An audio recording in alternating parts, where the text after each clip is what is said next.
Today's scripture is from Matthew chapter 2, verses 13 through 23. Now, when they had departed, behold, an angel of the Lord appeared to Joseph in a dream, saying, Arise and take the young child and his mother, flee to Egypt, and stay there until I bring you word, for Herod will seek the young child to destroy him. When he arose, he took the young child and his mother by night and departed for Egypt, and was there until the death of Herod, that it might be fulfilled which was spoken by the Lord through the prophet, saying, Out of Egypt I called my son, master of the innocents. Then Herod, when he saw that he was deceived by the wise men, was exceedingly angry, and he sent forth and put to death all the male children who were in Bethlehem and in all its districts from 2 years old and under, according to the time which he had determined from the wise men. Then was fulfilled what was spoken by Jeremiah the prophet, saying, A voice was heard in Ramah, lamentation, weeping, and great mourning, Rachel weeping for her children, refusing to be comforted because they are no more. The home in Nazareth. Now when Herod was dead, behold, an angel of the Lord appeared in a dream to Joseph in Egypt, saying, Arise, take the young child and his mother, and go to the land of Israel, for those who sought the young child's life are dead.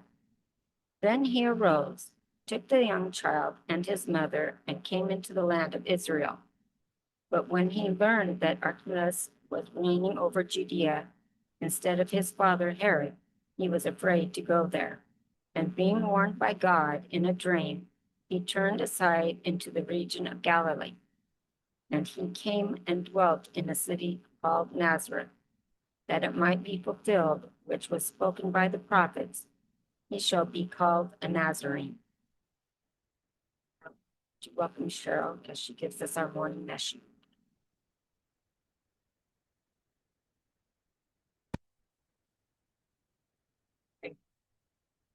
Well, good morning, everyone. It is good to be with you today.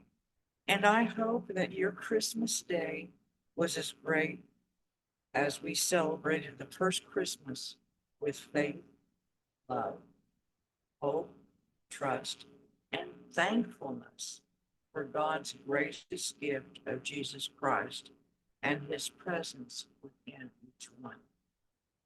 Now, if you've ever been on a road trip, you see the beauty of the earth from the lowest desert to the highest mountaintop.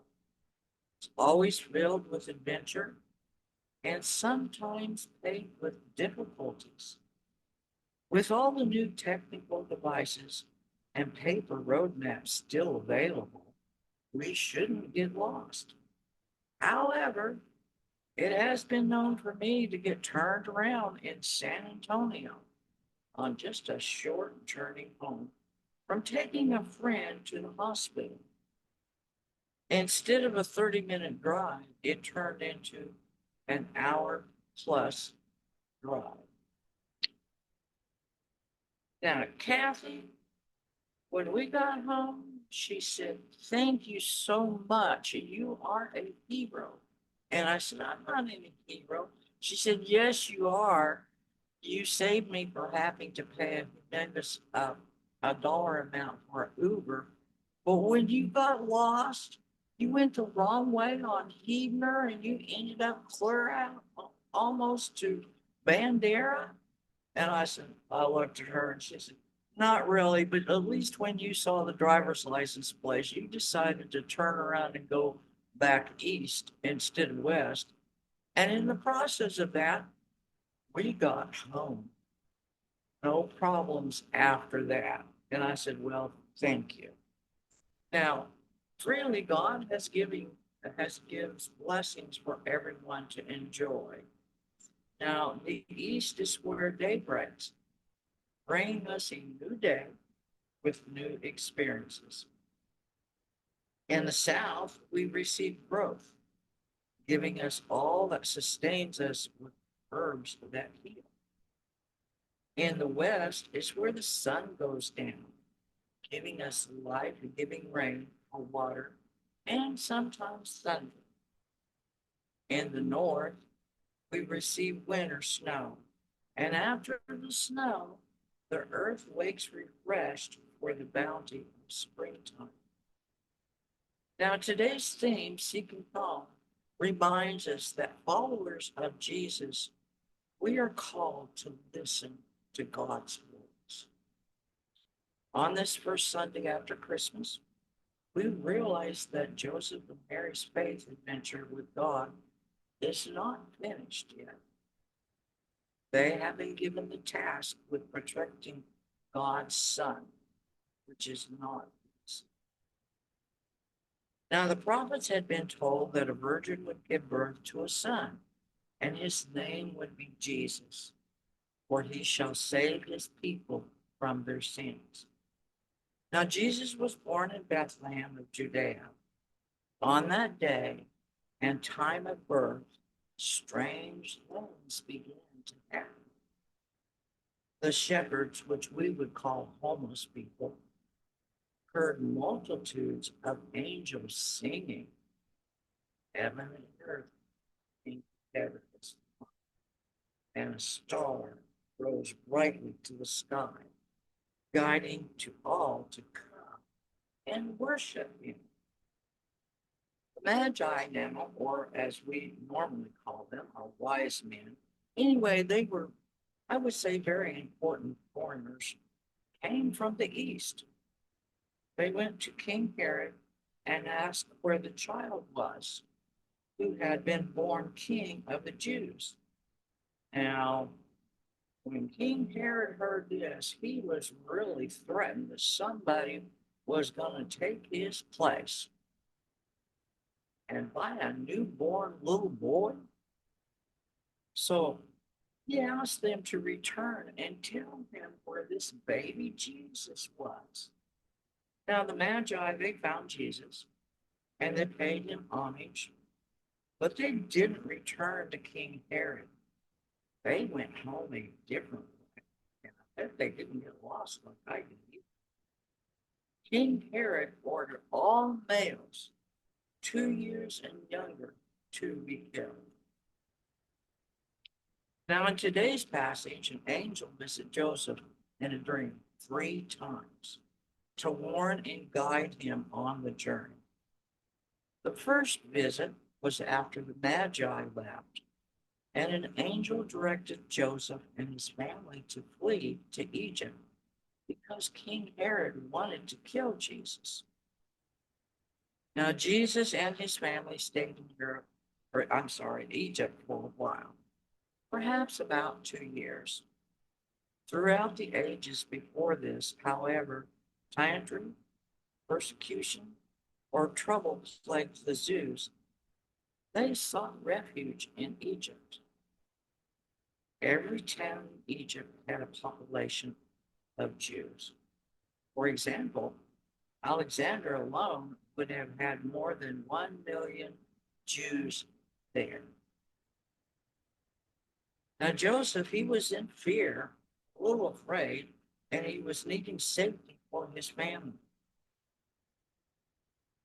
and was led to Egypt, where the family would not only find safety and protection from persecution, but a faith community as well. And I think we can all feel that comfortable feeling because we have a community family here who looks after one another. Now, Matthew quotes Hosea here. For Matthew, all these events are a fulfillment of Scripture and a point to the divinity of Jesus and God as the source of all. Now, when Herod died, Joseph and his family, they headed to Israel because of angels' guidance. Along the way, Joseph was once again visited in a dream and warned to be afraid of Herod's son to become ruler over Judea, for Bethlehem is local, and not to go back to Bethlehem. Instead, they took a new settled in a new home in Nazareth, in the district of Galilee, which had a much kinder ruler. And on close observation, one would note that Matthew, unlike in Luke, Jesus does not return to Nazareth. The Matthew version of Jesus' birth begins in Bethlehem. For Matthew, the fact that the Messiah came from Nazareth was not just a mere chance, but a revelation of God spoken of in the scriptures. This is referenced in verse 23, a citation of scripture that has no source. Now, we have a lot of scholars out there, and they're still, all this time, they're debating which scripture is really referenced here. Is it true? Is it not true? Is it in between? Like most of us, they can't make up their mind. Now, here, Joseph is a hero in the story because he listened and he obeyed, therefore fulfilled his divine calling as Jesus' protector. However, in this, real hero is God. Everything is caused by God and points back to God's leadership. God's divine purpose was fulfilled because when God spoke, people responded. Amid the noise of everyday life, it can be hard for us to hear God's voice. There are so many voices in our lives competing for our attention. It can be difficult to discover which are divinely led. But God wishes to be with us, to dwell with us, and to lead us. Now, much like Joseph and Mary, we too are on a faith adventure with God. As modern day travelers seeking the divine, let us seek to discern God's voice calling and leading us. May God have his blessing.